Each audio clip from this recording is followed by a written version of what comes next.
ما الذي يفرق بيننا وبينهم؟ منهج السلف، لأن السلف هم الذين فهموا الكتاب والسنة وساروا عليهما، فنحن نتبع السلف الصالح. الحمد لله. அல்லாஹ்வின் அடியார்களே, துருசுல் முஹிம்மா லி ஆம்மத்தில் உம்மா, இந்த உம்மத்தின் பொதுஜனத்திற்கான முக்கியமான பாடம் என்ற அந்த நூலின் தொடர் வகுப்பிலே இருக்கிறோம். அல்லாஹுடைய ஃபضலை கொண்டு இது 35வது அமர்வு. தொழுகையின் சுன்னத்துகளை பற்றி பார்க்க இருக்கிறோம். தொடர்ந்து தொழுகையை பற்றி பார்த்து கொண்டு வருகிறோம். தொழுகையுடைய ஷுரூத்துகள், தொழுகையின் நிபந்தனை, தொழுகையுடைய அர்கான், தொழுகையின் தூண்கள், அதேபோல் தொழுகையின் வாஜிபாத்துகள் என்ற இந்த வரிசையில் நாம் இப்போது தொழுகையின் சுன்னத்துகள், தொழுகையின் சுனனுகள், இது இன்னும் சொல்ல போனால் தொழுகையின் வர்ணனைகளை பார்க்க இருக்கிறோம். இதற்கு முன்னால் இதெல்லாம் தொழுகைக்கு தேவையானது, தொழுகைக்கான நிபந்தனை என்ன, தொழுகையின் நிபந்தனைகளில் ஏதாவது ஒன்று சொல்ல முடியுமா யாராவது? தொழுகைக்கான நிபந்தனைகளில் ஒன்று இதுவரை நாம் படித்ததில் முஸ்லிமாக இருக்க வேண்டும். முக்கியமான நிபந்தனை. தொழுகையை தொழ வேண்டும் என்றால் அவதில் நிபந்தனைகளில் ஒன்று முஸ்லிமாக இருக்க வேண்டும். சரி, வேறு? புத்தியுடையவராக இருக்க வேண்டும். முஸ்லிமாக இருந்தால் மட்டும் பொத்தாது, புத்தியுடையவராகவும் இருக்க வேண்டும். ஏன்? ஏனெனில் புத்தி சுவாதீனம் உள்ளவர் தொழுகையின் தொழும்படி நாம் கட்டளையிட முடியாது. புத்தி சுவாதீனத்தில் இருப்பவரை நாம் தொழுங்கள் என்று நாம் கட்டளையிட முடியாது. ஏனெனில் அவர்கள் அதற்கான ஆற்றலில் இல்லாமல் இருக்கிறார்கள். வேறு? தமீஸ், பிரித்தறியக்கூடியவராக இருக்க வேண்டும். அறிவு இருக்கலாம், ஆனால் பிரித்தறியக்கூடிய தன்மைகள் இருக்க வேண்டும். அப்படின்னா என்ன? நன்மை தீமை அறியக்கூடிய அந்த சிறிய வயது, அந்த குழந்தை வயதிலிருந்து பருவ வயதை நெருங்கக்கூடிய அந்த கட்டத்தை அடைய வேண்டும். பருவ வயதை அடைய வேண்டும் என்ற அடிப்படை இல்லை, ஆனால் அதற்கு முன்னாலாவது சிறிய விஷயங்களை பிரித்தறியக்கூடிய ஒரு சிறாராக இருக்க வேண்டும். எடுத்துக்காட்டாக சொல்ல போனால், ஒரு 5 வயது சிறுவன் தொழலாம், தொழுதால் அந்த தொழுகையாக இருக்கும் என்று சொல்ல முடியாது. ஆனால் அதுவே ஒரு 7 வயது சிறுவன் அல்லது ஒரு 8 வயது சிறுவன் தொழுதால் அதற்கான கூலி அவருக்கு கிடைக்கும். தொழும்படி நாம் அவரை ஆர்வப்படுத்தலாம் என்ற விஷயங்கள். வேறு என்ன இருக்கிறது? தூய்மையற்ற நிலையை அகற்றி இருக்க வேண்டும். ஹதசுல் அக்பர், ஹதசுல் அஸ்கர். வேறு? ஆடையில் அசுத்தம் இருக்கும் பட்சத்தில், தொழக்கூடிய இடத்தில், வேறு நம்முடைய உடம்பில், இந்த 3இல் நஜிசுகள் இருந்தால் அதை அகற்றிருக்க வேண்டும். அது ஒரு நிபந்தனை. வேறு? ஔராவை மறைத்திருக்க வேண்டும். இதெல்லாம் நிபந்தனை. இதெல்லாம் செய்தால்தான் ஒருவர் தொழ முடியும். இந்த தொழுகை என்று ஆகும். வேறு? இதெல்லாம் செய்துவிட்டு வக்து வரவில்லை என்றால் வக்தில் தொழாமல் தொழ முடியாது. இந்த வக்து வந்திருக்க வேண்டும். இவ்வாறு அல்லாஹ்வின் அடியார்களே, இவ்வாறு இன்னும் சொல்ல போனால் இதைதான் நாம் நிபந்தனைகள் என்று சொல்லுவோம், ஷுரூத்துகளாக சொல்லுவோம். அடுத்ததாக அர்கான், ருக்கூன்கள், அதே போல வாஜிபாத்துகளை பார்த்தோம். அதன் வரிசையில் இன்று நாம் பார்க்க இருப்பது சுனனுஸ் ஸலா. கவனமாக பார்த்துக் கொள்ளுங்கள். அல்லாஹ்வின் அடியார்களே, பாரக்கல்லாஹு ஃபீக்கும். முதல் சுன்னா ஷேக் அவர்கள் குறிப்பிடுகிறார்கள், இப்னு பாஸ் ரஹிமஹுல்லாஹ், அத்-தர்ஸுல் ஆஷிர், 10வது வகுப்பு, சுனனுஸ் ஸலா, சுனனுஸ் ஸலாத்தி வ மின்ஹா அல்-இஸ்திஃப்தாஹ். அப்படி என்றால் என்ன? இப்போது நாம் பார்க்க இருப்பது அனைத்துமே சுன்னத்துகளை தவிர, கவனியுங்கள், சுன்னத்துகளை தவிர இதை வேண்டுமென்றோ அல்லது தெரிந்தோ அல்லது தெரியாமலோ விட்டுவிட்டால் தொழுகை பாத்திலாகாது. அந்த தொழுகை நிலை பெற்றிருக்கும். ஏனெனில் இதற்கு முன்னால் நாம் எல்லாத்தையும் படித்து விட்டோம். தொழுகையின் தூண்கள், தொழுகையின் வாஜிபாத்துகள், இரண்டிற்கும் உள்ள வித்தியாசம் என்ன? இரண்டுமே கடமைகள் தான். அதில் எந்த மாற்று கருத்தும் இல்லை. கண்டிப்பாக நிறைவேற்றிருக்க வேண்டும் தொழுகையில் வாஜிபாத், அர்கானுகள், வாஜிபாத்துகள். ஆனால் இரண்டிற்கும் மத்தியில் உள்ள வேறுபாடு என்ன? யாருக்கு தெரியும்? தெரிந்தவர்கள் கையை உயர்த்தலாம். அர்கானு மற்றும் வாஜிபாத்துகள், இது இரண்டிற்கும் மத்தியில் உள்ள வேறுபாடு. அப்துல்லாஹ்,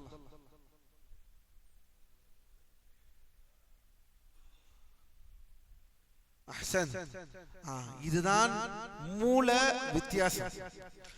ருக்கூனுகளை நீங்கள் தெரிந்தோ தெரியாமலோ, நீங்கள் அறிந்தோ அறியாமலோ அர்கானுகளை நீங்கள் விட்டுவிட்டால் நீங்கள் தொழுகையை உடனடியாக மறுபடியும் தொழ வேண்டும். அந்த தொழுகை எந்த இடத்தில் அந்த ருக்குனுகளை நீங்கள் விடுகிறீர்களோ அப்போதே உங்கள் தொழுகை பாத்திலாகி விடுகிறது. இதுதான் ருக்குனுகளை படித்தோம். அதுவே ஒரு வாஜிபாத்தும் கடமைதான். ஆனால் அதை தெரியாமல் விட்டுவிட்டால், மறந்து விட்டால் என்றால் என்ன செய்து கொள்ளலாம்? சஜிதா செய்து கொள்ளலாம், சஜிதத்து சஹு செய்து கொள்ளலாம். தொழுகை அந்த இடத்திலேயே அது என்ன ஆகாது? பாத்திலாக ஆகாது. ஆனால் ருக்குனுக்கும் வாஜிபாத்திற்கும் உள்ள ஒற்றுமை எங்கே? தெரிந்தே விட்டுவிட்டால் இரண்டுமே எவ்வாறு ருக்குனும் தொழுகை பாத்திலாகி விடுகிறதோ அதே போலத்தான் வாஜிபாத்துகளையும் நீங்கள் தெரிந்தே விட்டுவிட்டால் பாத்திலாகி விடுகிறது. மேலும் இதற்கு இரண்டிற்கும் உள்ள ஒற்றுமை என்ன? நிபந்தனை என்பது தொழுகை என்ற வணக்க வழிபாட்டுக்கு வெளியே இருப்பது. இதை முதலில் நாம் பூர்த்தி செய்ததற்கு பிறகுதான் தொழவே முடியும். ஆனால் ருக்குனுகள், வாஜிபாத்துகள் தொழுகையின் உள்ளே, தொழுகையின் அங்கம். இப்போது நாம் படித்துக் கொண்டிருக்கக்கூடிய இந்த சுன்னனுங்கள் கடமைக்கும் இதற்கும் சம்பந்தம் இல்லை. கடமைக்கும் இதற்கும் சம்பந்தம் இல்லை. இதிலிருந்து என்ன தெரிய வருகிறோம் என்றால், நாம் இத்துணை நாள் இது கடமையா, இது கடமை, இது கடமை, இதை விட்டுவிட்டால், ஏனெனில் அதிகமாக கேள்வி நமக்கு இதில் தான் வரும். நான் இதை ஓதவில்லை, நான் அதை செய்யவில்லை, நான் பண்ணவில்லை, நான் தொழுகை திரும்ப தொழ வேண்டுமா, நான் தொழுகையை மறுபடியும் நான் அந்த தொழுகையை பேண வேண்டுமா என்றெல்லாம் கேள்விகள் அதிகமாக வரும்.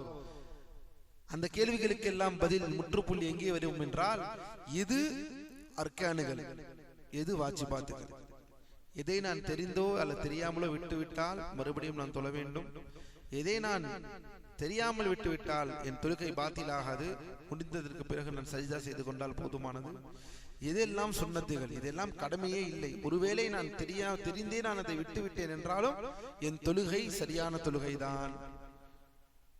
அந்த அடிப்படையில் தான் இப்போது நாம் பார்க்க இருக்கிறோம்.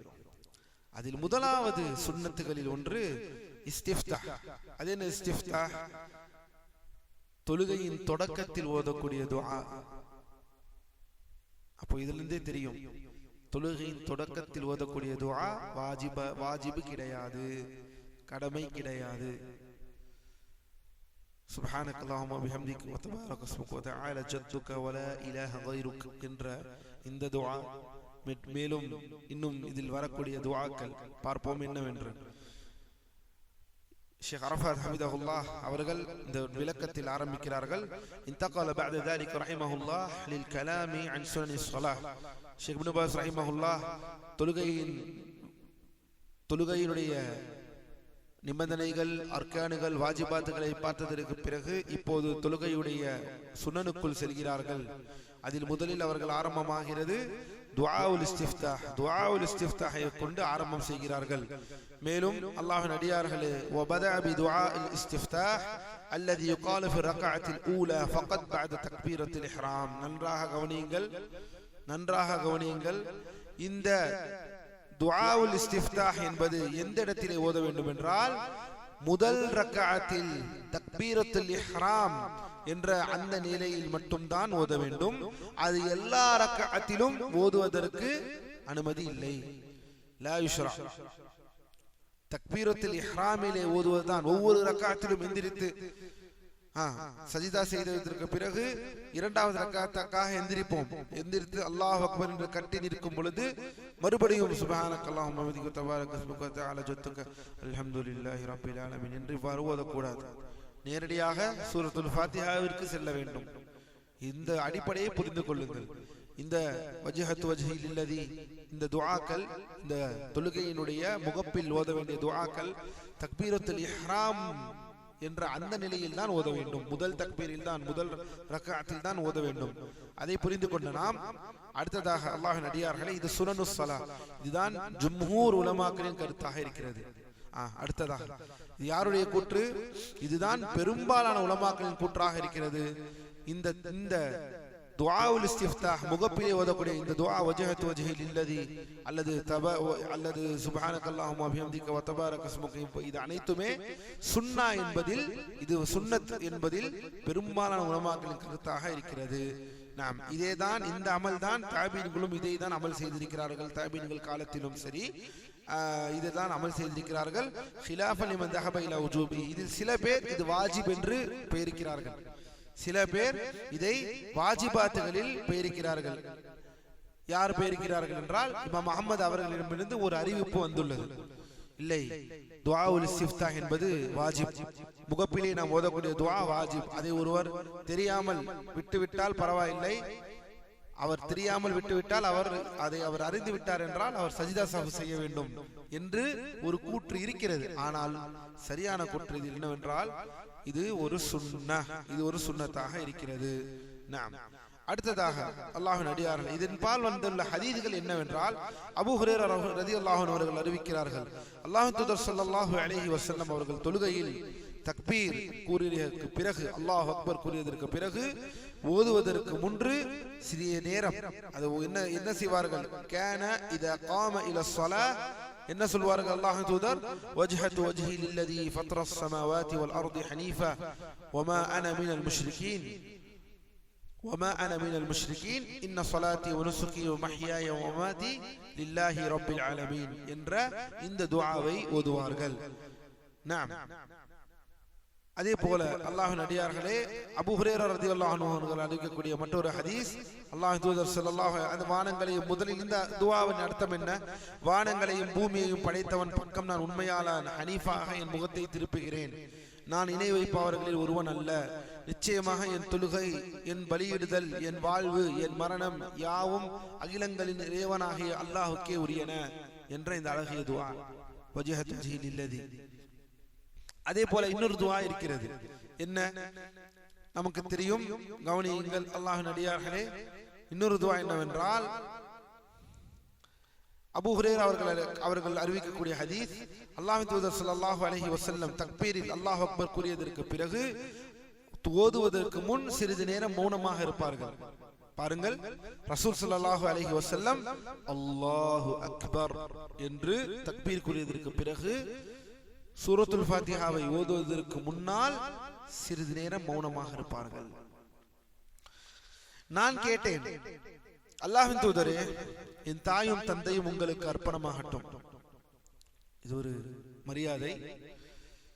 தக்பீருக்கும் நீங்கள் தக்பீர் செய்ததற்கும் கிராஅத்திற்கும் இடையில் நீங்கள் மௌனமாக இருக்கும் போது என்ன சொல்கிறீர்கள் என்பதை எனக்கு நீங்கள் தெரிவிக்கவில்லையா என்று கேட்கிறார்கள் அபூ ஹுரைரா ரலியல்லாஹு அன்ஹு. ஆர்வத்தை பாருங்கள், சஹாபாக்களின் ஆர்வத்தை பாருங்கள். கல்வியில் அல்லாஹ்வை எவ்வாறெல்லாம் வணங்க, இன்று அந்த ஆர்வம் நம்மிடம் எங்கே இருக்கிறது? கல்வியில் எவ்வாறெல்லாம் ஆதாரங்களை கொண்டு, எவ்வாறெல்லாம் அத்கார்களை கொண்டு, துஆக்களை கொண்டு நாம் அல்லாஹ்வை வணங்க வேண்டும் என்ற அந்த அடிப்படையை எந்த அளவிற்கு சஹாபாக்கள் அவர்கள் வைத்திருந்தார் என்றால், ஒவ்வொரு விஷயத்தையும் கேட்டு கேட்டு தெரிந்து கொண்டிருக்கிறார்கள் சஹாபாக்கள். எங்கே சென்றது அந்த ஆர்வம் நம்மிடம்? தொழுகை எவ்வாறு தொழ வேண்டும் என்ற அடிப்படையை தெரியாமல் நாம் இருந்து கொண்டிருக்கிறோம். ஆனால் சஹாபாக்கள் அப்படி அல்ல. இந்த இடத்தில் நீங்கள் மௌனமாக இருக்கிறீர்களே, அந்த இடத்தில் நீங்கள் என்ன ஓதுகிறீர்கள்? ஆர்வம். அல்லாஹ்வின் தூதர் ஸல்லல்லாஹு அலைஹி வஸல்லம் அதற்கு பதில் கூறுகிறார்கள், நான் அதில் என்ன சொல்வேன் என்றால், அகூலு அல்லாஹும்ம பாஇத் பைனி வ பைன خطاياي كما بعدت بين المشرق والمغرب اللهم نقني من خطاياي كما ينقى الثوب الأبيض من الدنس اللهم اغسلني من خطاياي بالثلج والماء والبرد. என்ன துஆ இது? அல்லாஹ்வின் தூதர் ஸல்லல்லாஹு அலைஹி வஸல்லம் அவர்கள் சொல்கிறார்கள், அல்லாஹும்ம பாஇத் பைனி, யா அல்லாஹ் கிழக்கிற்கும் மேற்கிற்கும் இடையே நீ தூரத்தை ஏற்படுத்தியது போல் எனக்கும் என் பாவங்களுக்கும் என் தவறுகளுக்கும் இடையில் நீ தூரத்தை ஏற்படுத்துவாயாக. என்ன அழகிய துஆவை பாருங்கள். சுப்ஹானல்லாஹ். அல்லாஹ் தூதர் எவ்வளவு அழகாக துஆவை கேட்கிறார்கள் பாருங்கள். அல்லாஹும்ம பாஇத் பைனி வ பைன ஹதாயாய கமா பஅத்த பைனல் மஷ்ரிகி வல் மக்ரிப். இந்த துஆவுடைய அர்த்தத்தை பாருங்கள். கிழக்கிற்கும் மேற்கிற்கும் நீ தூரத்தை ஏற்படுத்தியது போல் எனக்கும் என் பாவத்திற்கும் என்னுடைய தவறுகளுக்கும் நீ தூரத்தை ஏற்படுத்துவாயாக. உலமாக்கள் பலவிதமாக சொல்கிறார்கள். அல்லாஹ்வுடைய மன்னிப்பு, நான் அதற்கு பாவ மன்னிப்பை தேடுவது, அல்லது அந்த பாவங்களை நான் செய்யாமல் இருப்பது, நான் எதையெல்லாம் செய்யலாம் என்று இருந்தேனோ அந்த பாவத்திலிருந்து என்னை தூரமாக்குவது. எவ்வளவு அழகிய துஆவாக இது இருக்கும். மேலும் கவனியுங்கள், அந்த துஆவை தொடர்ந்து சொல்கிறார்கள், மேலும் வெண்மையான ஆடை அழுக்கிலிருந்து சுத்தப்படுவது போல் என் தவறுகள் இருந்து நீ என்னை தூய்மைப்படுத்துவாயாக. இந்த வெண்மையான ஆடையில் எவ்வாறு அந்த அழுக்கு இருக்கும் பட்சத்தில் அந்த அழுக்கை நாம் சுத்தப்படுத்துவோமோ அதே போல் என்னையும் நீ சுத்தப்படுத்துவாயாக பாவங்களில் இருந்து என்று கேட்கிறார்கள். மேலும் என் தவறுகளை எவ்வாறு துணிகளில் இருக்கக்கூடிய அழுக்கை பனிக்கட்டி அல்லது தண்ணீர் அல்லது ஆலங்கட்டி போன்ற இந்த ஐசுகளாலும் தண்ணீர்களாலும் துணிகளில் உள்ள அழுக்கை எவ்வாறு நீ தூய்மைப்படுத்துவாயோ, துணிகளில் உள்ள அழுக்கை எவ்வாறு தூய்மைப்படுத்தப்படுமோ அதே போல் யா அல்லாஹ் என்னுடைய பாவங்களையும் நீ தூய்மைப்படுத்துவாயாக. இதுதான் அந்த அழகிய துஆ. இதையும் அல்லாஹ்வின் தூதர் ஓதியிருக்கிறார்கள். இதற்கு முன்னால் நாம் பார்த்த துஆவையும் ஓதியிருக்கிறார்கள், அதே போல இந்த துஆவையும் ஓதியிருக்கிறார்கள். இன்னும் ஒரு துஆ இருக்கிறது. சுப்ஹானக்கல்லாஹும்ம வ பிஹம்திக வ தபாரக இஸ்முக வ தஆலா ஜத்துக வ லா இலாஹ கைருக. யா அல்லாஹ், நீ பரிசுத்தமானவன், உன்னை புகழ்ந்து துதிக்கிறேன், உன்னுடைய திருப்பெயர் பரக்கத் நிறைந்தது, பாக்கியம் நிறைந்தது, உன் மகத்துவம் உயர்வானது, உன்னை தவிர வேறு இறைவன் இல்லை. மேலும் அல்லாஹ்வின் அடியார்களே, இது அனைத்துமே சஹீஹாக இருக்கிறது. அல்லாஹ் நம்மை பாதுகாப்பானாக. எதை வேண்டாலும் நாம் ஓதிக்கொள்ளலாம் என்பதை நாம் இந்த முதல் சுன்னத்தின் மூலமாக நாம் அறிந்து கொள்கிறோம். இதில் நீங்கள் எதை வேண்டாலும் நீங்கள் ஓதிக்கொள்ளலாம். மேலும் இது தொழுகையின் சுன்னத்துகளில் ஒன்றாக இருக்கிறது. இரண்டாவது சுன்னா, காலல் முஅல்லிஃப் ரஹிமஹுல்லாஹ். இரண்டாவது சுன்னா என்ன? அடுத்தது கையை கட்டும் முறை.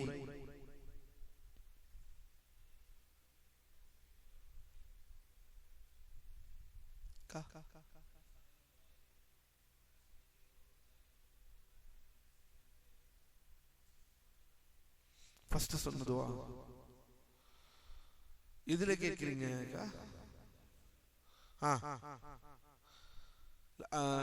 அந்த ஜியாதா இல்ல. முஸ்லிம்ல வரக்கூடிய ஹதீஸின் படி பார்த்தோம் என்றால் வமஹ்யாய வமமாத்தி லில்லாஹி ரப்பில் ஆலமீன். நஅம். طيب, அல்லாஹ்வின் அடியார்களே, பாரக்கல்லாஹு ஃபீக்கும். இரண்டாவது சுன்னா என்ன? இரண்டாவது சுன்னா கவனியுங்கள். இப்னு பாஸ் ரஹிமஹுல்லாஹ் அவர்கள் அடுத்ததாக சொல்கிறார்கள், கையை கட்டும் முறை. ருக்குவிற்கு முன், ருக்குவிற்கு பின், தொழுகைக்காக நிற்கும் நிலையில் வலது உள்ளங்கையை இடது உள்ளங்கையின் மீது மார்பின் மேல் வைக்க வேண்டும் என்று சொல்கிறார்கள். முதலில் மார்பிற்கு என்ற இந்த விஷயத்திற்கு முன்னால் கையை எவ்வாறு வைக்க வேண்டும் என்பதை முதலில் படித்துக் கொள்வோம். பின்பு மார்பையில் வைக்க வேண்டுமா அல்லது எங்கே வைக்க வேண்டும் என்பதை பின்னால் பார்ப்போம். அதாவது கையை தக்பீரிலே நெஞ்சிலே வைக்க வேண்டுமா அல்லது நடுப்பகுதியில் வைக்க வேண்டுமா அல்லது தொப்புளில் வைக்க வேண்டுமா, தொப்புளுக்கு கீழ் வைக்க வேண்டுமா என்ற இந்த கருத்தை பின்னால் இப்போது பார்ப்போம். அதற்கு முன்னால் கையை எப்படி வைக்க வேண்டும்? தொழுகையின் சுன்னத்துகளில் இது இரண்டாவது சுன்னத்தாக இருக்கு. ஷேக் அரஃபாத் அவர்கள் ஆரம்பிக்கிறார்கள். இரண்டாவது சுன்னா, நிற்கும் நிலையில் இரு கைகளையும் சேர்த்து கட்டுவது. முதலில் நிற்கும் நிலையில் இரு கைகளையும் சேர்த்து கட்டுவது. இதில் வலது உள்ளங்கையை இடது உள்ளங்கையின் மேல் வைக்க வேண்டும். இவ்வாறு இதில் பல விடயங்கள் வந்திருக்கிறது. ருஸ்கில் இவ்வாறு கவனியுங்கள், இவ்வாறும் வந்திருக்கிறது. கையை வைக்க வேண்டும் முதலில், இது அடிப்படை. கையை கட்டுவது அடிப்படையாக இருக்கிறது. அல்லாஹ்வின் அடியார்களே, நாம் இதை பற்றி தான் நாம் பேசியிருக்கிறோம். கையை எங்கே வைப்பது என்பதை இரண்டாவதாக பார்ப்போம்.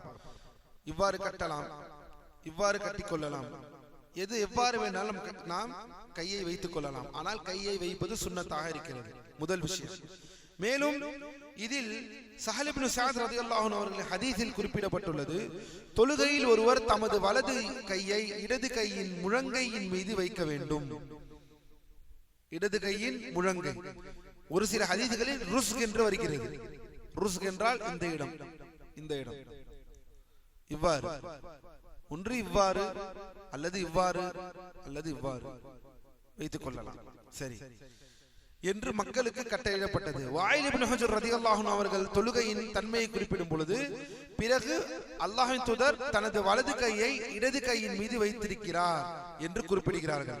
மேலும் தொழுகையில் கைகளை வைத்தல், இப்னு அப்பாஸ் ரலியல்லாஹு அன்ஹு அறிவிக்கக்கூடிய ஹதீஸ், அல்லாஹ்வின் தூதர் ஸல்லல்லாஹு அலைஹி வஸல்லம் கூறுகிறார்கள், நிச்சயமாக நாங்கள் நபிமார்கள் எங்கள் சமுதாயம் சுஹூரை விடியற்காலை உணவை தாமதப்படுத்தவும், இஃப்தாரை நோன்பு திறப்பதை விரைவுபடுத்தவும், எங்கள் தொழுகையில் எங்கள் வலக்கையை இடது கையின் மீது வைக்கவும் கட்டளையிடப்பட்டுள்ளோம். இது யாருக்கான ஒரு மறுப்பு என்றால், அல்லாஹ்வின் அடியார்களே, தொழுகையில் கைகளை கட்டாமல் தொழக்கூடியவர்கள் இவ்வாறு கட்டுவது. சரி, இதை நாம் சொல்லலாம், ஷியாக்கள் தானே இவ்வாறு தொழுவார்கள்? அல்ல, ஷியாக்களின் தனிப்பட்ட அடையாளம் என்று சொன்னால் கிடையாது. இதில் முஸ்லிம்களில் சுன்னாவை பேணக்கூடியவர்கள், சுன்னிகளில் இவ்வாறு தொழக்கூடியவர்களை நீங்கள் காணலாம். எதில் காணலாம் என்றால், எந்த மதுஹபில் இந்த கூற்று இருக்கிறது? மாலிகியா மதுஹபில் இந்த கூற்று இருக்கிறது. ஆனால் இந்த ஹதீஸை கைகளின் மீது இவ்வாறு கட்ட வேண்டும் என்ற ஹதீஸை அறிவித்ததே யார்? அறிவித்ததே ஒரு இமாம். யார்? இமாம் மாலிக் ரஹிமஹுல்லாஹ். தங்கள் முவத்தாவிலே இந்த ஹதீஸை பதிவு செய்திருக்கிறார்கள். இதில் மாலிகி மதுஹபில் எல்லோருக்கும் இதே கூற்றுதானா என்றால் கிடையாது. மாலிகி மதுஹபில் ஒரு கூற்றாக இருக்கிறதே தவிர, மாலிகியா மதுஹபில் தேர்ந்தெடுக்கப்பட்ட ஒரு கூற்றா, இதுதான் ஆக சரியான கூற்றா என்று இருந்தால் கிடையாது. அதையும் நாம் புரிந்து கொள்ள வேண்டும். இதனால் தான் சில பேர் என்ன சொல்கிறோம் என்றால், இது ஒரு ஃபிக்ஹ் ரீதியாக, அதாவது ஒரு ஃபிக்ஹ் ரீதியாக கருத்து முரண்பாடு வந்த ஒரு விஷயம். இதனால் யாரெல்லாம் கையை கீழே வைத்தார் என்றால் உடனடியாக அவர்கள் ஷியாக்கள் என்று முத்திரை குத்த வேண்டாம். கைகளை கட்டாமல் இவ்வாறு தொழுகிறார்கள் என்றால் இவ்வாறு நாம் முத்திரை குத்திக் கொள்ள தேவையில்லை. ஆனால் இது சரியான கூற்றா என்றால், சரியான கூற்று என்பது ஆதாரங்களின் பால் வந்திருக்கிறதை தான் நாம் எடுத்துக்கொள்ள முடியும். அது அனைத்திலுமே அல்லாஹ்வின் தூதர் தங்களுடைய இடது கையின் மீது வலது கையை வைத்து தொழுதிருக்கிறார்கள் என்றுதான் வருகிறது.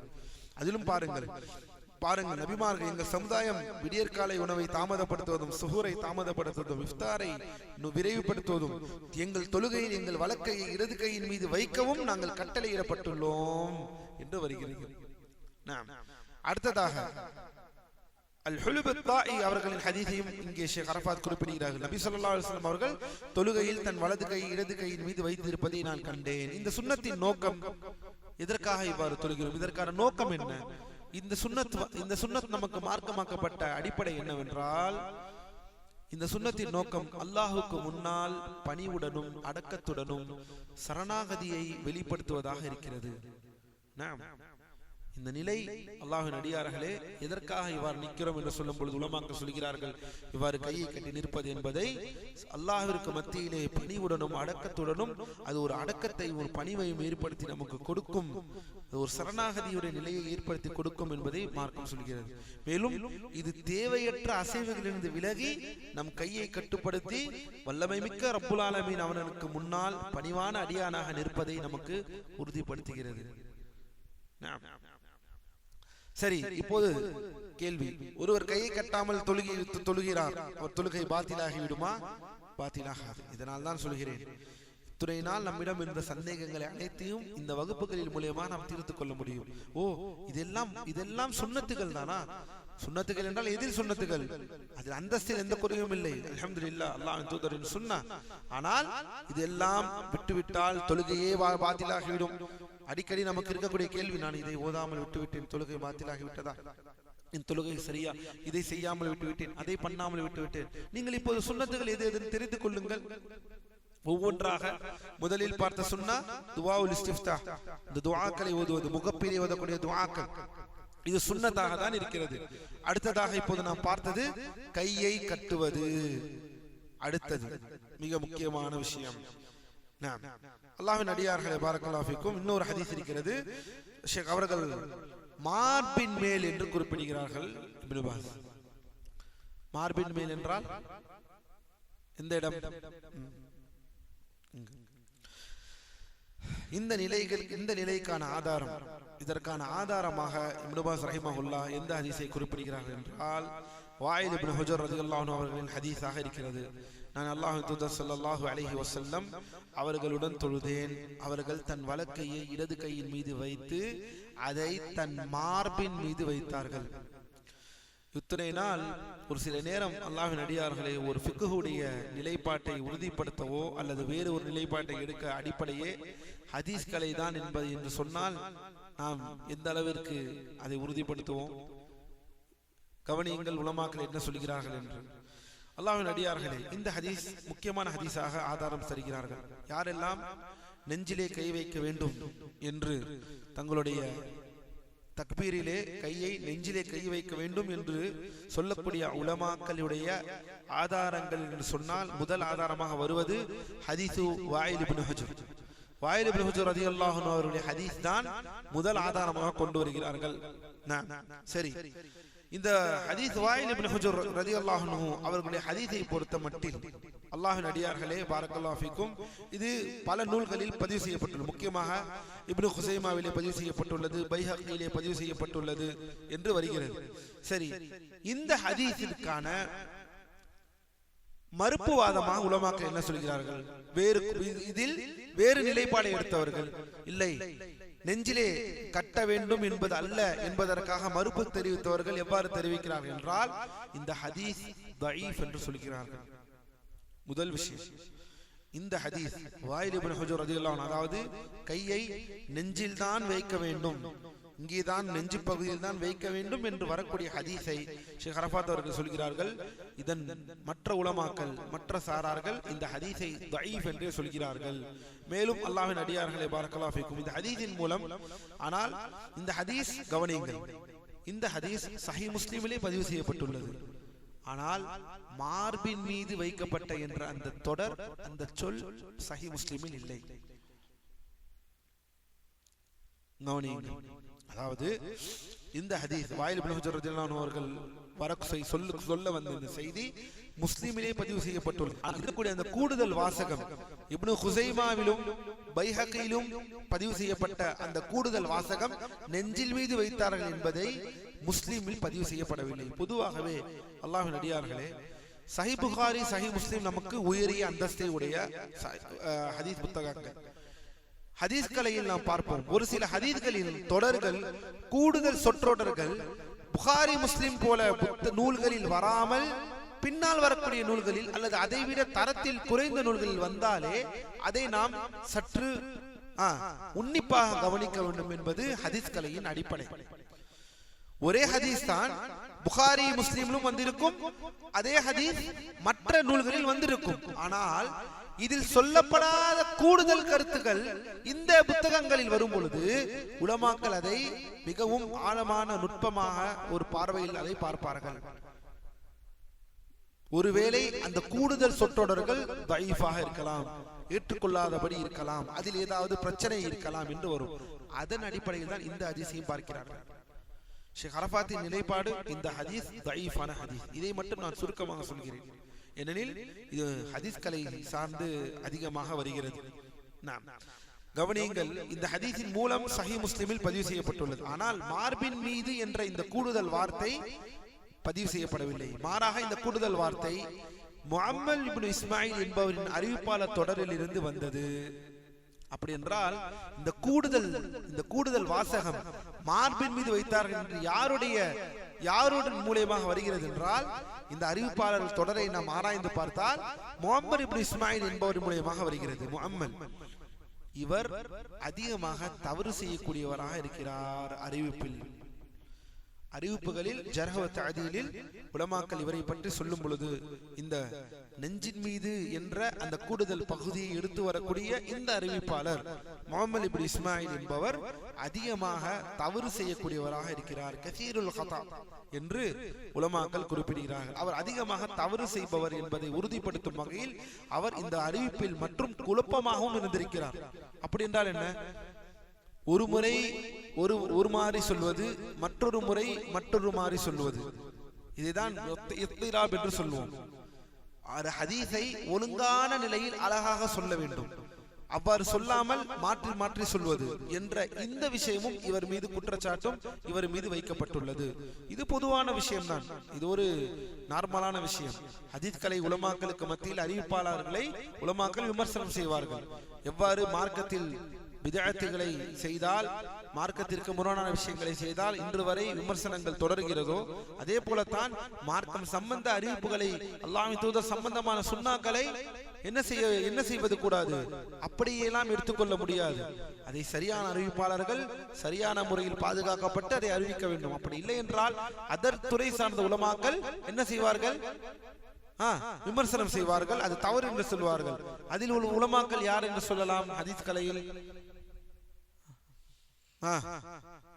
தாரகுத்னி மாஷா அல்லாஹ் 385 முன்னாடி வாருங்கள்.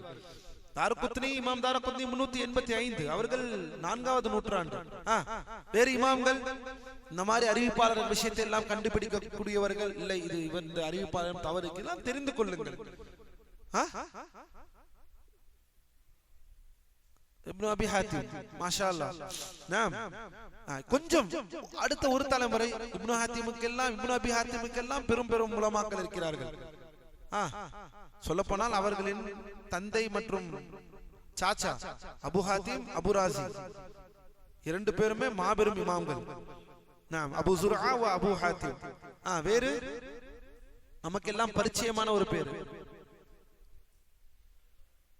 அல்பானி. கடைசி இந்த நம்ம காலம் நான் கேட்டுக்கொண்டிருப்பது நமக்கெல்லாம் மிகவும் பரிச்சயமான ஒரு இமாம். இவர்கள் இதிலும் தலை சிறந்தவரா? அப்படி என்றால்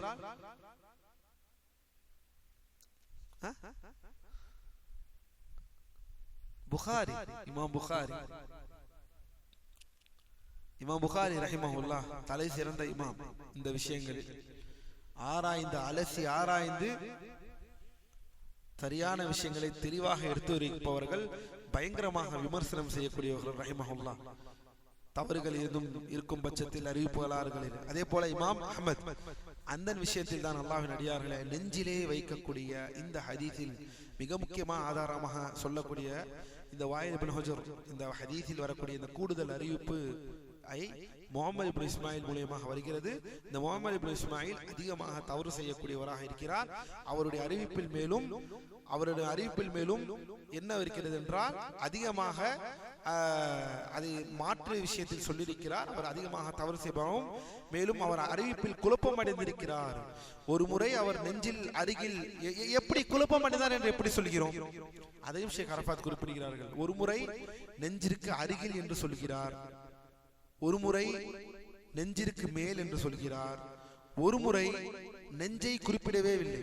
புகாரி முஸ்லிமிலே பதிவு செய்யப்பட்டது போல் நெஞ்சை குறிப்பிடாமல் சொல்கிறார். இதுவே ஒரு அடிப்படை ஆதாரம் என்று உலமாக்கள் சொல்கிறார்கள்.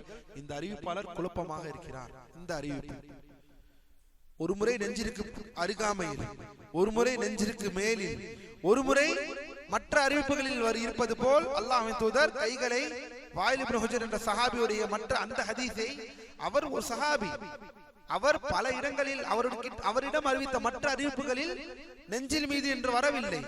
ஆனால் முஹம்மது இப்னு இஸ்மாயில் இவர்கள் மூலமாக வருவதில் ஒரு முறை நெஞ்சில் என்று வருகிறது, ஒரு முறை நெஞ்சிற்கு அருகாமையில் என்று வருகிறது, ஒரு முறை மற்ற அறிவிப்புகளை போல நெஞ்சில் வைக்கவில்லை, நெஞ்சில் வைக்கக்கூடிய அந்த தொடர் இல்லாமல் வருகிறது.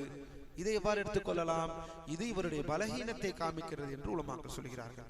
முதலில் அவர் அடிப்படையில் அதிகமாக தவறு செய்யக்கூடிய, தவறு என்றால் அறிவிப்புகளில் தவறு உள்ளவராக இருக்கிறார். அதுவே ஒரு அடிப்படை. இரண்டாவது, கூடுதலாக இந்த ஆதாரங்களை உலமாக்கள் குறிப்பிடுகிறார்கள். மேலும் அல்லாஹ்வின் அடியார்களே, முஹம்மது இப்னு இஸ்மாயில் இந்த கூடுதல் அறிவிப்பிலே வரக்கூடிய முஹம்மது இப்னு இஸ்மாயிலை பற்றி உலமாக்கள் சொல்கிறார்கள். இமாம் புகாரி அவரை பற்றி சொல்லும் பொழுது ஹதீஸ்களை இவருடைய ஹதீஸ் ஏற்றுக்கொள்ளக்கூடாது, இமாம் அஹ்மத் அவர் விஷயத்தில் தளர்த்தி கூறினாலும் அவர் தவறு செய்பவர் என்று குறிப்பிடுகிறார்கள். இவ்வாறு பல உலமாக்கள் அவர்களை விமர்சனம் செய்திருக்கிறார்கள்.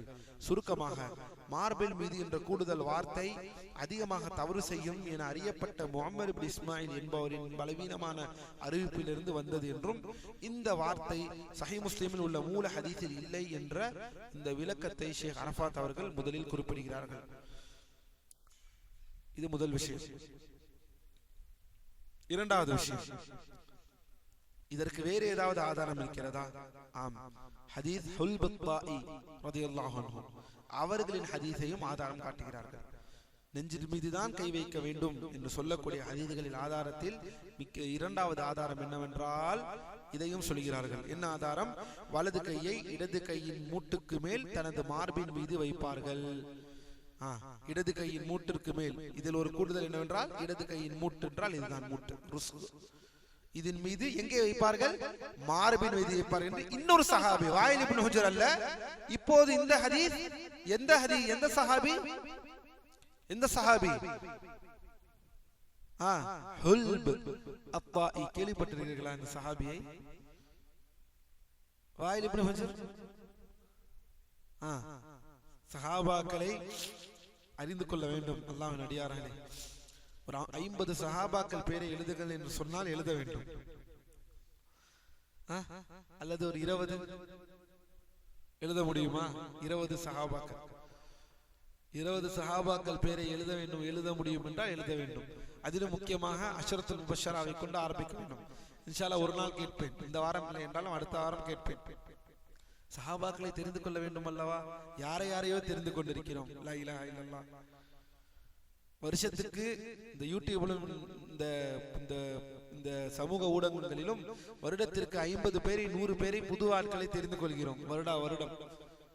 ஆனால் சஹாபாக்களை 20 சஹாபாக்கள் பெயரை எழுதுங்கள் என்று சொன்னால் இந்த உம்மத்திற்கு மீது எழுதுவதற்கு கடினமாக இருக்கும் எனில் அது நம்முடைய பலகீனத்தை காண்பிக்கிறது. அல்லாஹ்வின் அடியார்களே, அல்லாஹ் நம்மை பாதுகாப்பானாக. சரி, இந்த ஹதீஸின் பக்கம் வருவோம். இந்த ஆதாரம் தொடர்பாக இதையும் விவாதிக்கப்பட்டது. மற்ற உலமாக்கள் என்ன சொல்கிறார்கள்? இந்த ஹதீஸை யாரெல்லாம் ஆதாரம் காட்டுகிறார்களோ இதை என்ன சொல்கிறார்கள் என்றால், இந்த ஹதீஸும் பலகீனமான ஹதீஸ், இந்த ஹதீஸும் சஹீஹான ஹதீஸ் கிடையாது, நம்பகமானதல்ல. ஏனெனில் இதில் உள்ள அறிவிப்பாளர் கபீஸத் இப்னு ஹுல்ப், கபீஸத் இப்னு ஹுல்ப் என்ற அறிவிப்பாளர் வழியாக வந்ததாகவும் அவர் மஜ்ஹூல். மாஷா அல்லாஹ், ஹதீஸ் கலையில் ஒரு சில விஷயங்களை, ஒரு சில துளிகளை நாம் இப்போது பயின்று கொண்டு வருகிறோம். மஜ்ஹூல் என்றால் என்ன? அவர் யார் என்றே தெரியவில்லை.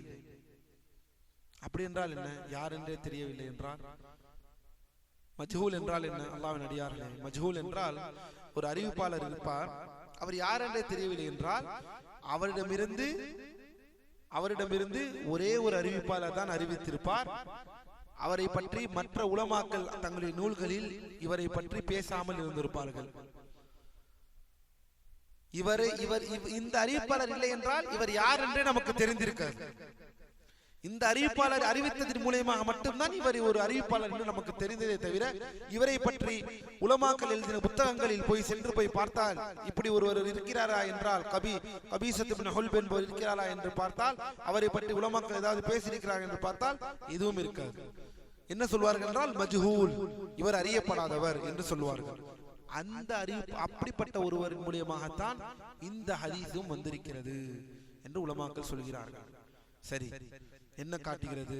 அல்லாஹ்வின் அடியார்களே, இந்த கபீஸத் இப்னு ஹுல்ப் என்று சொல்லப்படக்கூடியவரின் மூலமாக வரக்கூடிய நெஞ்சின் மீது வைக்கக்கூடிய இந்த ஹதீஸும் பாரக்கல்லாஹு ஃபீக்கும் அல்லாஹ்வின் அடியார்களே, இதுவும் அறியப்படாத ஒரு மூலமாக வருகிறது என்று சொல்லி இதற்கு ஒரு விளக்கம் இருக்கிறது. இதை நான் இங்கே சொல்ல விரும்பவில்லை. மாறாக சுருக்கமாக என்னால் சொல்ல முடியும் என்றால், மார்பின் மீது என்ற இந்த வார்த்தையில் வரக்கூடிய ஹதீஸும் உறுதியானதல்ல என்றும், அது அறியப்படாத ஒரு அறிவிப்பாளர் வழியாகவே, ஒரு அறிவிப்பாளர் மூலமே முரண்பட்ட தகவலாகும் என்று இந்த விளக்கம் நமக்கு தெளிவுபடுத்துகிறது. சரி, முந்தைய ஹதீஸ்கள் பற்றின விளக்கம். நூலாசிரியர் 2 ஹதீஸ்களையும் மார்பின் மீது வைப்பது பற்றி வந்தவை பலவீனமானவை என்று சொல்லவில்லை. அதாவது இதை ஆதாரமாக வைத்திருக்கிறார்கள். ஆனால் ஷேக் அரஃபாத் இந்த இரண்டு ஹதீஸையுமே பலஹீனமான ஹதீஸ் என்று சொல்லிவிட்டார்கள். பாருங்கள், ஏனெனில் இப்னு பாஸ் எங்கே கை வைக்க வேண்டும் என்று சொல்கிறார்கள்? இந்த நூலில் இப்னு பாஸ் ரஹிமஹுல்லாஹ் எங்கே கை வைக்க வேண்டும்? நெஞ்சில் கை வைக்க வேண்டும். ஆனால் ஷேக் அரஃபாத் விளக்கத்தில் வரும் பொழுது நெஞ்சில் கை வைக்க வேண்டும் என்று சொல்லப்படக்கூடிய பிரதான இரண்டு ஹதீஸ்களை கூறி அந்த ஹதீஸ் இரண்டுமே என்று சொல்கிறார்கள். அல்லாஹ்வின் அடியார்களே, இந்த பிரச்சனை இங்கே எங்க ஆகிவிட்டது என்றால், நெஞ்சில் கை வைப்பது கொள்கையின் ஒரு அறிகுறி. இந்த நெஞ்சில் கை வைப்பதற்கு தானே நாம் 30-40 வருடமாக சண்டை போட்டு இருந்திருக்கிறோம். இந்த நெஞ்சில் கை வைப்பதற்கு தானே அடிப்படையாக நாங்கள் இந்த கூட்டம், நீங்கள் அந்த கூட்டம். எந்த விஷயத்தில்? நெஞ்சில் கை வைப்பது. ஆனால் ஃபிக்ஹ் விஷயங்களை எவ்வாறு அணுகியிருக்க வேண்டும், கொள்கை விஷயங்களை எவ்வாறு அணுகியிருக்க வேண்டும், அந்த பிரிவை ஒழுங்காக தெரிந்திருந்தால் இவ்வளவு பெரிய குழப்பம், இவ்வளவு பெரிய பிரச்சனை வந்திருக்காது. நெஞ்சில் கை வைப்பதை கொண்டு ஒருவர் சத்தியத்தில் இருக்கிறார், ஒருவர் அசத்தியத்தில் இருக்கிறார் என்று சொன்னால் நாம் தான் இந்த விஷயத்தில் தவறாக இருக்கிறோம் என்பதை புரிந்து கொள்ளுங்கள். எந்த ஒரு ஃபிக்ஹ் விஷயத்தையும் கொள்கையோடு நாம் புரட்டி கொள்ளக்கூடாது. கொள்கை என்பது வேறு, ஃபிக்ஹ் விஷயங்கள் என்பது வேறு. அதிலும் முக்கியமாக உலமாக்கள், மதுஹபுகள் ஃபிக்ஹ் சார்ந்த விஷயங்களில் ஆளாளுக்கு மதுஹபிற்கு சார்பாக ஒரு சில கருத்தை எடுக்கும் பொழுது சத்தியத்துக்கு நிகராக, சத்தியத்திற்கு நெருக்கமான கருத்தை எடுப்பதுதான் நம்மீது கடமையை தவிர, இதை கொண்டு ஒருவனை வழிகேடன் என்றோ, இதை வைத்தே ஒரு வழிகேடன் அடையாளம் படுத்துவது, இதுதான் 40-50 வருடமாக தமிழகத்தில் நடந்து கொண்டிருக்கிறது. நெஞ்சில் கை வைப்பதை வைத்து ஒருவர் வழிகேடன், ஒருவர் சத்தியவாதி என்று முடிவு செய்வது, விரலை ஆட்டுவதை கொண்டு ஒருவர் வழிகேடர், ஒருவர் சத்தியவாதி என்று முடிவு செய்யப்பட்டது. இவ்வாறே நாம் பயணித்திருக்கிறோம் இத்தனை வருடங்களாக. ஆனால் வெளிநாடுகளுக்கு செல்பவர்கள், முஸ்லிம்கள் வாழக்கூடிய, பிரதானமாக வாழக்கூடிய, முக்கியமாக 2 ஹரமுகளை சுமந்த நாட்டுக்கு செல்லும் பொழுது இந்த விஷயங்களை எல்லாம் பார்க்கும் பொழுது நமக்கே கேள்வி ஏற்படும். ஆனாலும் அதையெல்லாம் கண்டுகொள்ள மாட்டோம். இங்க என்ன, பல பேர் பலவிதமான ஆலிம்கள் என்று மதிக்குபவர்கள் கூட கையை இங்கே வைக்கிறார்கள், கையை இங்கே வைக்கிறார்கள், சில பேர் கையை இங்கே வைக்கிறார்கள். இதற்காகத்தானே நாம் 40 வருடமாக சண்டையிட்டோம். என்னிடம் ஒரு சகோதரர் சொன்னார், 40 வருடமாக இதற்கு தானே சண்டையிட்டோம். கையை இங்கே வைத்தால் தான் சத்தியம், கையை இங்கே வைத்தால் என்றால் அதெல்லாம் வழிகேடு என்று. இங்கே வந்து பார்த்தால் நாம் யாரை ஒரு ஆலிமாக மதிக்கிறோமோ அவர் கையை இங்கே தானே வைத்திருக்கிறார். இதற்காகத்தானே சண்டையிட்டுக் கொண்டிருந்தோம். தவறு, மாபெரும் தவறு. இந்த விஷயங்களில் ஃபிக்ஹ் விஷயத்தை கடும் போக்குவாதமாக பார்த்து பார்த்து பார்த்து பார்த்து அதை கொண்டு சத்தியத்தையும் அசத்தியத்தையும் அடையாளப்படுத்துவது நாமே நமக்கு நாமே ஏற்படுத்தி கொண்ட விஷயமாக ஆகிவிட்டது. அல்லாஹ் நம்மை பாதுகாப்பானா. சரி, இந்த விஷயத்திற்கு முடிவிற்கு வருவோம். இந்த விஷயத்தில் வலிமையான ஆதாரம் என்னவென்றால், சரி, இதில் உண்மையிலே இவர்களுக்கு வேற ஏதாவது ஒரு வலிமையான ஒரு ஆதாரம் இருக்கிறதா? நெஞ்சில் கை வைப்பதற்கு வேற ஏதாவது ஆதாரம் இருக்கிறதா என்றால், ஒரு முர்சல் அறிவிப்பை சொல்கிறார்கள். அது என்ன முர்சல் அறிவிப்பு? யாருக்கு தெரியும்? ஹதீஸ் கலை. முர்சல், முர்சல் என்ற ஒரு அறிவிப்பு இருக்கிறது.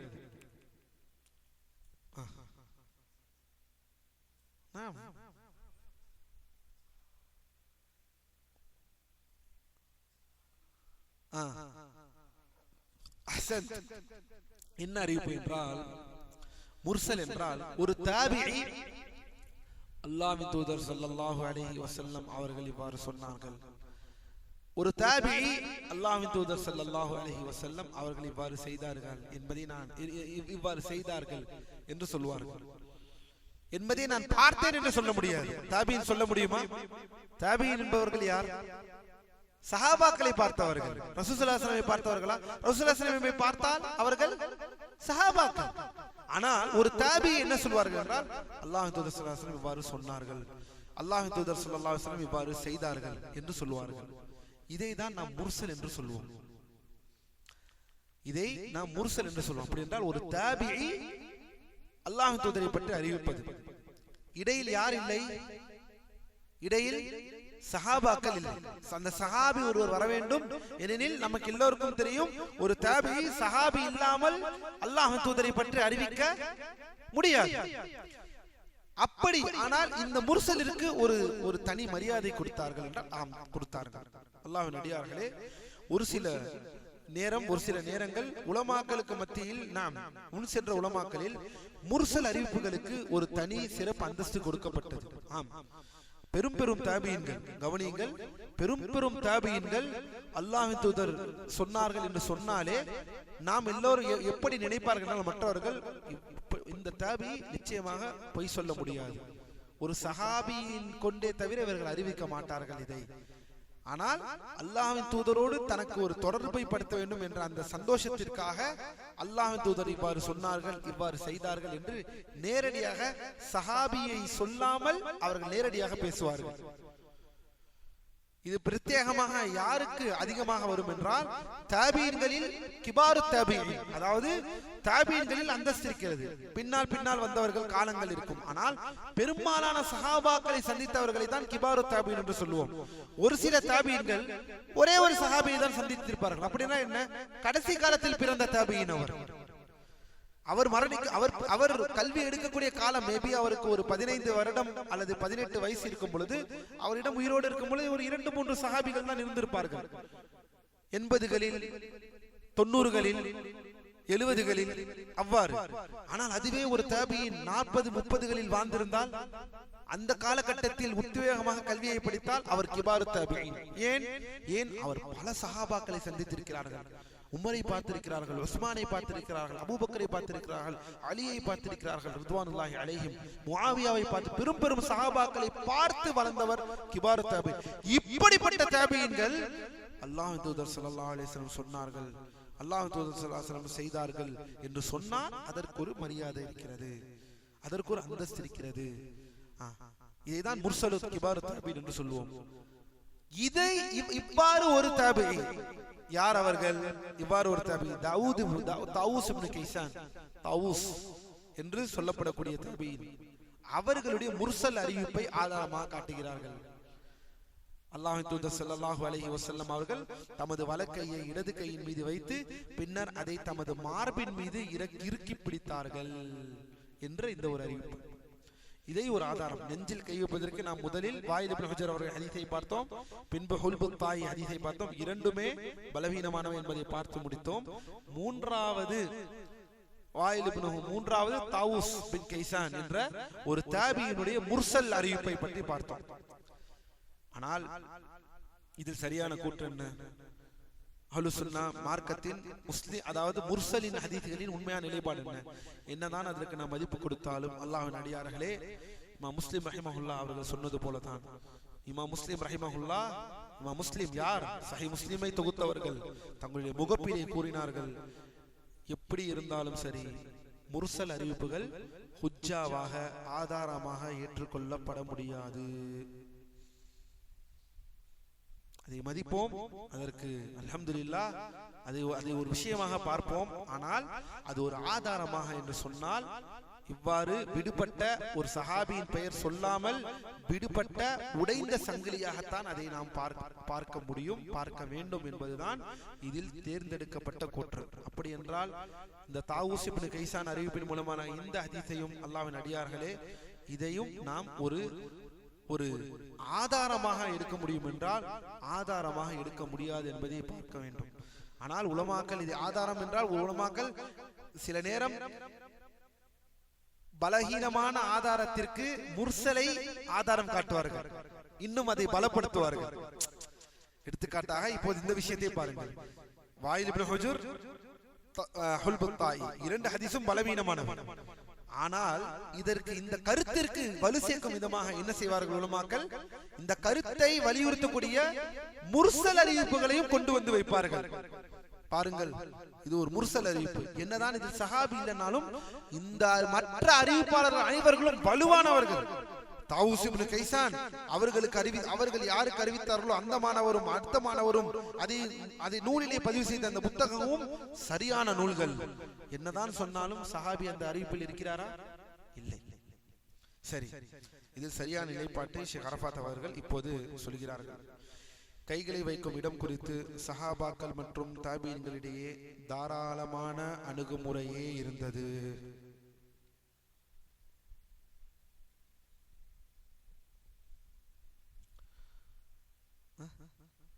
தெரியல. கைகளை வைக்கும் இடம் குறித்து சஹாபாக்கள் மற்றும் தாபீன்களிடையே தாராளமான அணுகுமுறையே இருந்தது.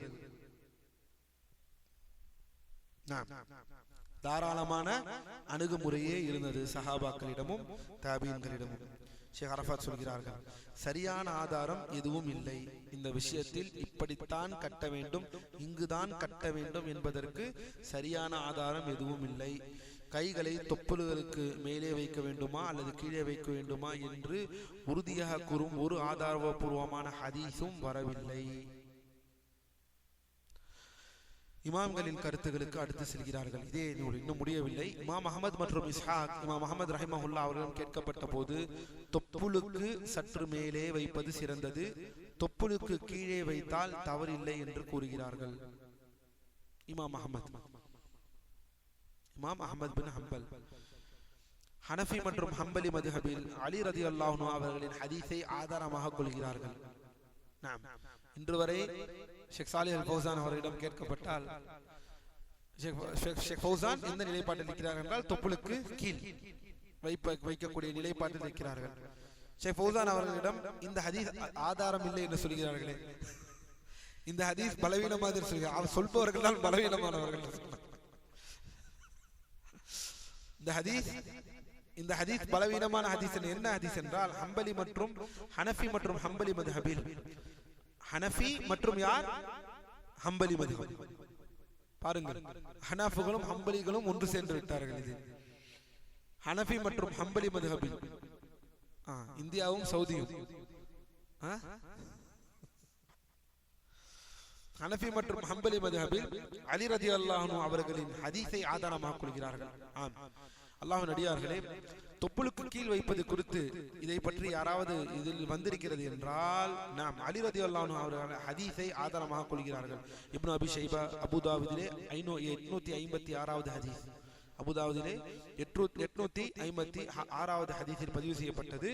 என்ன ஹதீஸ் என்றால், பாரக்கல்லாஹு ஃபீக்கும், அதாவது கைகளை தொப்புளுக்கு கீழே வைப்பதே சிறந்தது என்று ஹனஃபி மற்றும் ஹம்பலி அறிஞர்கள் கீழே வைப்பதே என்று சிறந்தது என்று சொல்கிறார்கள். இதற்கு அலி ரலியல்லாஹு அன்ஹு ஹதீஸை ஆதாரமாக கொள்கிறார்கள். தொழுகையில் கைகளை தொப்புளுக்கு கீழே வைப்பதே சுன்னாவில் உள்ளதாகும் என்று வரக்கூடிய ஒரு ஹதீஸ். இன்ன மினஸ் சுன்னதி ஃபிஸ் ஸலா வத்உல் அக்ஃப மின் அக்ஃபி தஹ்த ஸுர்ரதி என்று வரக்கூடிய இந்த ஒரு கூற்றை சொல்கிறார்கள். சரி, அலி ரலியல்லாஹு அன்ஹுடைய கூற்றை சொல்லும் பொழுது இதற்கு ஏதாவது மறுப்பு இருக்கிறதா? இத்தனை ஹதீஸ்களை நெஞ்சில் வைப்பதே ஆதாரம் இல்லை என்று சொல்லப்பட்டது. ஷேக் அரஃபாத் இந்த ஹதீஸை எவ்வாறு பார்க்கிறார்கள்? நெஞ்சில் மீது வைக்கக்கூடிய 2 அறிவிப்பு யார் யார்? அந்த அறிவிப்பாளர்கள் பெயர்களை எல்லாம் ஞாபகம் வைக்க பாருங்கள், உள்ளம் கூர்மையாகும். வாயில் இப்னு ஹுஜர், ஹுல்பத்தாயி, இந்த 2 அறிவிப்புகளையுமே பலகீனமானவை என்று சொல்லிவிட்டார்கள் ஷேக் அரஃபாத். இந்த ஹதீஸ் ஒன்று வருகிறது. அல்லாஹ்வின் அடியார்களே, பாரக்கல்லாஹு ஃபீக்கும், தொப்புளுக்கு கீழே வைக்க வேண்டும் என்ற அலி ரலியல்லாஹு அன்ஹு ஹதீஸ் குறித்து அது ஒரு பலவீனமான ஹதீஸ் என்பதில் எந்த மாற்று கருத்தும் இல்லை.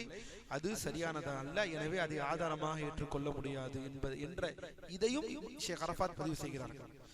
அதனால்தான் ஷேக் அரஃபாத் அவர்களுடைய நிலைப்பாடு என்னவென்றால், இதில் விசாலமான அணுகுமுறையே இருந்திருக்கிறது. சஹாபாக்கள் மற்றும் தாபீன்களுக்கு இடையில் இதில் விசாலமான அணுகுமுறை இருந்தது.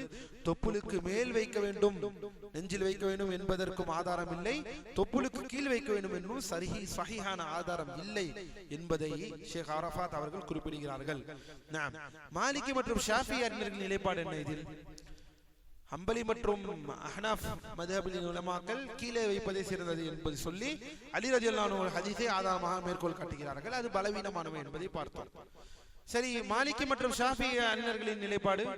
மாலிகி மற்றும் ஷாஃபி அறிஞர்கள் கைகளை மார்புக்கு கீழே தொப்புளுக்கு மேலே வைப்பது சிறந்தது என்று குறிப்பிடுகிறார்கள். மார்புக்கு கீழே தொப்புளுக்கு மேலே. இது யாருடைய கூற்று? ஷாஃபி மற்றும் மாலிகி மذஹபின் கூற்றாக இருக்கிறது. இதற்கு ஆதாரமாக என்ன சொல்கிறார்கள் என்றால், அல்லாஹ்வின் அடியார்களே, பாரக்கல்லாஹு ஃபீக்கும், அஃதல் அன் நதவுஹுமா ஸதுர் ஃபௌக ஸுர்ரா பிஹதீஸ் இப்னு ஜரீர் அத்-தய்யி அதாவது அத்-தப்இ என்று சொல்லப்படக்கூடிய இப்னு ஜரீர் அவர்கள் தந்தை மூலமாக அறிவிக்கக்கூடிய ஹதீஸ் அதேதான். நான் கவனியுங்கள், அலி ரலியல்லாஹு அன்ஹு அவர்கள் தமது இடக்கையின் மணிக்கட்டின் மீது வலக்கையை வைத்து தொப்புளுக்கு மேலே வைத்திருப்பதை பார்த்தார் என்ற ஒரு அறிவிப்பு. அதே அலி ரலியல்லாஹு அன்ஹு சார்ந்து வருகிறது. தொப்புளுக்கு மேலே வைப்பதை பார்த்தார், தொப்புளுக்கு அவர்கள் மேலே கை வைத்ததை நான் பார்த்தேன், இதோ இவ்வாறு தொப்புளுக்கு மேலே இவ்வாறு என்று பார்த்தேன் என்று வருகிறது. இதற்கு என்ன மறுப்பு என்றால் இதுவும் ஒரு பலவீனமான ஹதீஸ். பாருங்கள், ஹம்பலி ஹனஃபி மதுஹபில் எடுத்த ஒரு ஆதாரமாக சொன்ன ஹதீஸும் பலவீனமானவை, மாலிகி மற்றும் ஷாஃபிஈ சொல்லக்கூடிய ஹதீஸும் பலவீனமானவை என்றால் அல்லாஹ்வின் அடியார்களே, இதில் சரியான கூற்று என்னவாக இருக்க முடியும் என்றால் ஷேக் அரஃபாத் அவர்கள் கூறின இதில் விசாலமான நிலைப்பாட்டையே எடுத்துக்கொள்ள வேண்டும் என்பது ஷேக் அரஃபாத் அவர்கள் கூற்றாக இருக்கிறது. இதனால் அல்லாஹ்வின் அடியார்களே பாரக்கல்லாஹு ஃபீக்கும், இதை தாண்டி ஒருவேளை இமாம் அல்பானி ரஹ்மத்துல்லாஹி அலைஹி அவர்கள் தங்களுடைய சிஃபத்து ஸலாத்து நபியிலே என்ன நிலைப்பாடு எடுத்திருக்கிறார்கள் நம்ம எல்லோருக்கும் தெரியும். தொழுகையை பற்றி எழுதப்பட்ட ஒரு சிறந்த புத்தகத்தில் ஒரு புத்தகம் என்றால் அது யாருடைய நூல்? இமாம் அல்பானி ரஹிமஹுல்லாஹ். நூலின் பெயர் சிஃபத் ஸலாத்து நபி ஸல்லல்லாஹு அலைஹி வஸல்லம். இந்த நூலில் இமாம் அல்பானி ரஹிமஹுல்லாஹ் அவர்கள் அந்த நாம் எந்த ஹதீஸை ஷேக் அரஃபாத் அவர்களும் மற்ற பெரும் உலமாக்கள் பலவீனமானவை என்று சொன்னார்களோ அந்த ஹதீஸை எல்லாம் சஹீஹ், அது ஆதாரமானவை என்பதை நிரூபிக்க அதில் முயல்கிறார்கள் அல்பானி ரஹ்மத்துல்லாஹி அலைஹி அவர்கள். அது அவருடைய இஜ்திஹாத், அல்ஹம்துலில்லாஹ். அதை கொண்டு ஒருவர் அமல் செய்கிறார்கள் என்றால் தாராளமாக செய்து கொள்ளலாம். நெஞ்சில் ஒருவர் வைக்கலாம் என்றால் வைத்துக் கொள்ளலாம். ஆனால் இந்த ஆதாரங்களை பார்த்து, இந்த விஷயங்களை ஒருவர் பார்த்து நெஞ்சிற்கு கீழே அல்லது எங்கு வைத்தாலும் அவரை பார்த்து விமர்சனம் செய்வதற்கு எந்த உரிமையும் இல்லை என்பதை நாம் புரிந்து கொள்ள வேண்டும். இந்த விஷயத்தில் இதுதான் இதில் ஒரு சரியான ஒரு நடுநிலையான நிலைப்பாடாக இருக்க முடியும். அல்லாஹ்வின் அடியார்களே, மறுபடியும் சொல்கிறேன், நெஞ்சிலே கை வைப்பதையும் ஃபிக்ஹ் விஷயத்தை கொண்டு ஒருவருடைய கொள்கையை முடிவு செய்ய முடியாது என்பதை நாம் புரிந்து கொள்ள வேண்டும். இது அல்ல நாம் சண்டை போடுவதற்கான விஷயம், இது அல்ல நாம் முரண்பட்டு முட்டிக்கொள்வதற்குமான விஷயம், இது அல்ல. மாறாக முரண்பட்டு முட்டிக்கொள்வதற்கான விஷயங்கள் தௌஹீத். அதுதான் நம் மக்கள் தௌஹீதை ஏற்றுக்கொள்ள வேண்டும் என்று அரும்பாடு படுகிறோம். அல்லாஹ்விடம் துஆவை கேட்கிறோம். யா அல்லாஹ், அவர் கையை இங்கே கட்ட வேண்டும், இங்கே கட்ட வேண்டும் என்பதல்ல நம்முடைய பிரார்த்தனைகள். நம்முடைய பிரார்த்தனைகள் அவர்கள் அல்லாஹ்வை மட்டுமே வணங்க வேண்டும் என்பதுதான் நம்முடைய பிரார்த்தனைகள். நோக்கத்தை சரியான முறையில் வைக்க வேண்டும் அல்லாஹ்வின் அடியார்களே. ஆனால் சுன்னா எது என்பதை அறிந்து கொள்வதில் தவறில்லை, அது ஆர்வமூட்டப்பட வேண்டிய விஷயம்.